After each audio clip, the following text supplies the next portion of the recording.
Here with Hawk star, big man John Collins. John, I appreciate you taking the time, man.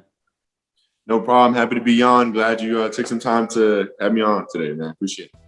Yes, sir. And you had extension talks. You're in a contract extension year this past offseason. You had talks with the Hawks, and you guys weren't able to get a deal done. Was it a motivating factor for you entering the year?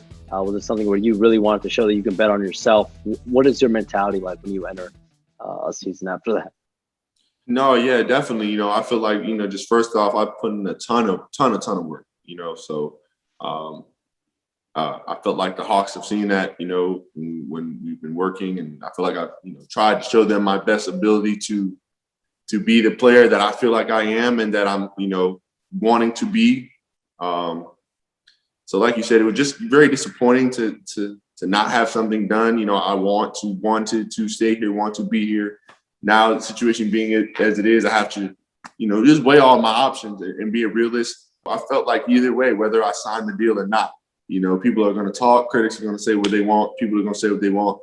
I have to come out and produce, regardless, whatever my salary is, from what it is now to what it will be when after, next season, next offseason.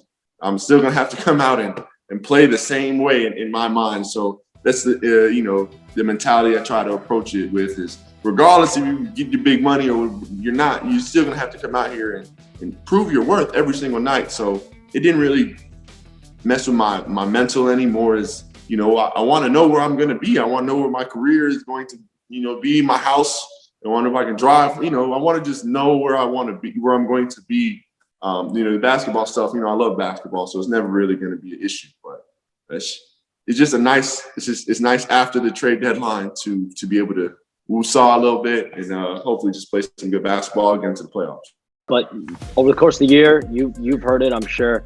Teams have reached out, have tried to acquire you in trades. How does that make you feel as you progress in the season?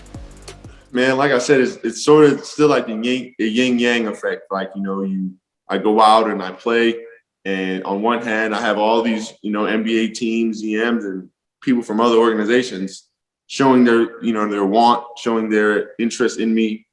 And on the other side, I couldn't get a deal done with the team that I've been here with and want to make a future with and all that stuff. So it's, like I said, it's sort of like a yin yang, like it's bittersweet because, I don't, in a perfect world, I don't want to think about like those other teams coming to grab me. I want to just, be done with it, be a Hawk. You know what I'm saying? So that was probably the weirdest part, is having to, come into a locker room with half my teammates, see you post whatever you might post on it.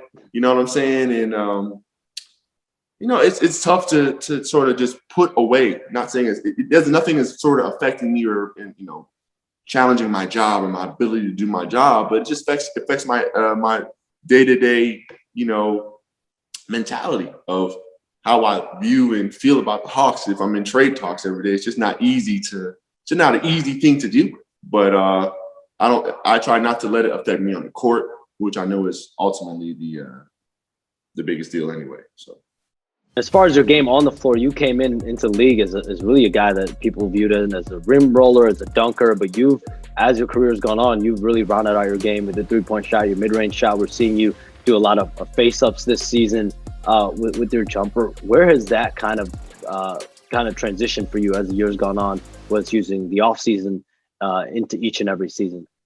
Yeah, it's crazy to say it like that. Just to where I am now is a stretch forward.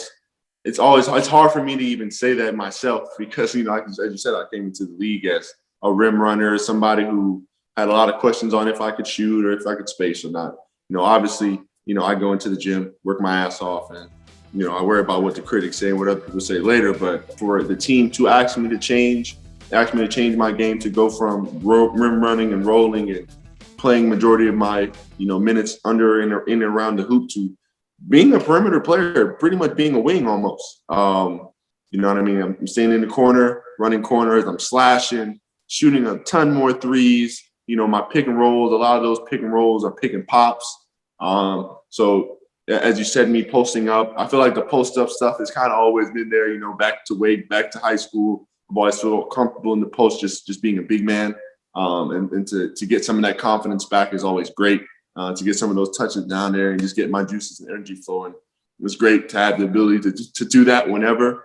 But I feel like the change from, a rolling four to stretch four has really made me bring out all the tricks and tools in my game to be able to survive and show that I can play on the wing or as a stretch four. How have you seen how this season has gone? How have you felt like you've grown as a leader, both vocally and on the floor for this team? It's really been on the bench this year with no fans in the majority of the beginning half of our season. It was really quiet in the arena. I sort of talk and I'm chirping and chatting every game, but I really feel like the consistency in which I did it with no fans and the ability to hear my voice so much kind of, I don't know, I feel like it just sort of helped my case of being a team leader, of being that guy that guys can come to and look to, or just be held accountable for things that happen on a basketball court. I felt like me, putting myself out there as well as being able to take constructive criticism, use it and apply it. I felt like I said, as well as using my knowledge to give out. I feel like all of those things help me on the court, when I'm on the bench, when I'm in the locker room and training room. I just want what I do to be positive. I want it to rub off on other guys and to continue so forth. How was that 1-2 combination with you and Trae you feel developed over the last few seasons, and where do you feel like you guys are now moving into the stretch run of the season? Yeah, man. Me and Trae have had a real good run and an opportunity to show everybody what we can do. I feel like we really have the best 1-2 combo in the league. I was looking at a stat I know it was last year, but LeBron and AD were number 1 in pick and roll efficiency, and Trae and I were number 2. You know what I'm saying? Those dudes just won the championship. So for me, not seeing a Trae and I championship bound immediately, or not looking too far ahead, but just to be in the same breath with those guys at such a young age, me being 22 last year and Trae being a year younger than he is right now, he's 21, 22 last year. Like that really clicked it on in my brain for me that, damn, like, it might look well and feel well, but Trae and I are really doing the damn thing out there, have real chemistry. We could potentially have all-time great chemistry, which is it's good to know, a good feeling to have. And it's, like I said, nice to know that I fit with somebody naturally like Trae. We don't force anything. All our games, the way I roll, the way he gets downhill, his lobs, his swing passes, the way he can find me, all that stuff is it's great to play with somebody like that. But John, I appreciate you taking the time. Good luck the rest of the season and in the playoffs this year with the Hawks, and we'll be sure to stay tuned. Shams, appreciate you, my guy. Thank you for having me on, and we'll talk soon, man. Appreciate you.